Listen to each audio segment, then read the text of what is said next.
Sementara itu, praktisi hukum Rasman Arief Nasution akan melaporkan Hakim Tunggal Pra-Peradilan Eman Sulaiman ke Komisi Yudisial dan Pengawas Mahkamah Agung. Rasman menyebut bahwa Hakim Eman Sulaiman tidak paham hukum, bahkan cenderung melampaui kewenangan. Malam ini mungkin agak berbeda dengan beliau kalau nanti beliau ada statement. Contoh, ada 9 putusan yang dibacakan oleh Hakim Eman Sulaiman. Pada poin ke-5 menyatakan tidak sah segala bentuk keputusan atau penetapan yang dikeluarkan lebih lanjut dari termohon yang berkenaan dengan penetapan tersangka atas diri pemohon dan termohon. Ini hakim, dia paham hukum atau dia dukun? Kok putusan lebih lanjut? Putusan lebih lanjut itu artinya ada putusan yang akan keluar ke depannya dan dia tidak tahu faktanya seperti apa, kok dia bilang itu sepertinya mengikat untuk yang akan datang. Bertentangan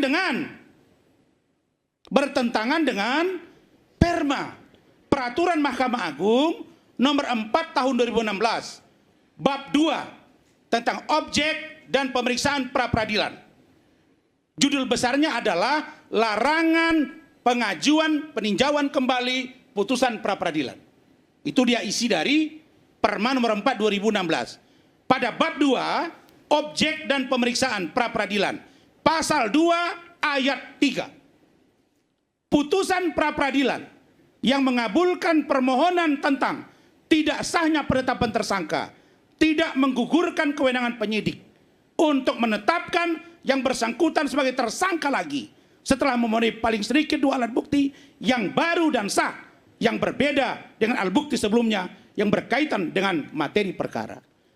Nah, kalau Hakim Eman Sulaiman baca ini, dia nggak mungkin keluarkan poin 5 ini, Bung Aiman.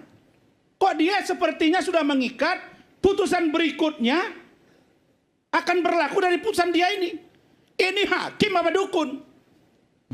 Ini hakim apa Tuhan? Oke. Karena itu tadi kami sepakat dengan beberapa tim akan melakukan perlawanan dan melaporkan Hakim Eman Sulaiman ini ke Komisi Yudisial dan Badan Pengawas Mahkamah Agung. Oke. Baik, itu tentu hak. Tapi saya tanyakan tunggu dulu.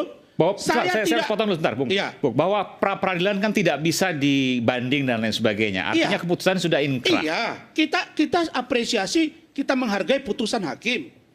Saya katakan kalau hakim mengatakan bahwa dia menyatakan penetapan tersangka selesai sampai di situ, tidak mengikat ke berikutnya. Jadi hakimnya akan dilaporkan ke KY? Iya, dan timnya sudah dibentuk. Atas kesalahan? Iya, yang kita duga pertama melampaui kewenangan dan melakukan putusan yang ultra petita.